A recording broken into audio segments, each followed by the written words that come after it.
एक गरीब आदमी था जिसकी 3 बेटियां थीं, लेकिन वह एक बेटा चाहता था। उसकी पत्नी चौथी बार गर्भवती थी और घर में सास और पति दोनों ने उससे ताने मारने शुरू कर दिए थे कि इस बार बेटा होना चाहिए। उनके परिवार की आर्थिक स्थिति भी अच्छी नहीं थी, फिर भी पति के मन में बेटे की चाह थी। वह लगातार पत्नी पर दबाव डालता और कहता, अब की बार तो बेटा ही होना चाहिए। कुछ महीनों बाद जब उसकी पत्नी ने चौथी संतान को जन्म दिया, तो फिर से एक बेटी हुई। इस बात से वह आदमी बहुत नाराज हो गया। उसकी सोच यह थी कि बेटा ही उसके परिवार का नाम रोशन करेगा और बेटा होना उसकी सामाजिक प्रतिष्ठा के लिए आवश्यक था। गुस्से और निराशा में आकर उसने दूसरी शादी करने का फैसला कर लिया। वह अपनी पहली पत्नी और 4 बेटियों की परवाह किए बिना दूसरी शादी करके बेटा पाने की कोशिश में लग गया। दूसरी पत्नी से उसे एक बेटा हुआ, लेकिन वह शारीरिक रूप से विकलांग था। उसकी ये उम्मीद कि बेटा उसका सहारा बनेगा और परिवार का नाम आगे बढ़ाएगा, पूरी तरह टूट गई।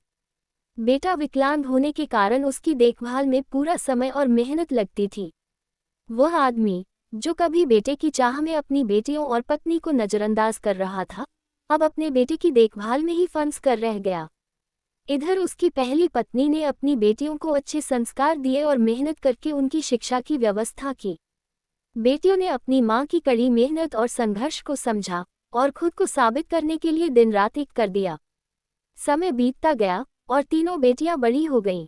उन्होंने अपनी पढ़ाई में उत्कृष्ट प्रदर्शन किया और अपने अपने क्षेत्रों में नाम रोशन किया। एक बेटी डॉक्टर बनी, दूसरी इंजीनियर और तीसरी ने प्रशासनिक सेवाओं में जाकर समाज में एक अलग पहचान बनाई। उस आदमी को तब एहसास हुआ कि जिन बेटियों को वह उपेक्षित कर रहा था, वही उसके असली सहारे और गर्व का कारण बनी। दूसरी ओर, बेटा जो उसकी सारी उम्मीदों का केंद्र था, उसकी देखभाल में ही उसकी पूरी जिंदगी बीत गई। बेटियों ने न केवल अपने परिवार का नाम रोशन किया, बल्कि अपनी मां को भी वो सम्मान और प्यार दिया, जो वह अपने जीवन में सदा से चाहती थी। इस कहानी से यह शिक्षा मिलती है कि बेटे और बेटियों में भेदभाव करना गलत है। जो संतान अपने माता पिता का सम्मान करती है और जीवन में आगे बढ़ती है, वही असली गर्व का कारण होती है, चाहे वह बेटा हो या बेटी।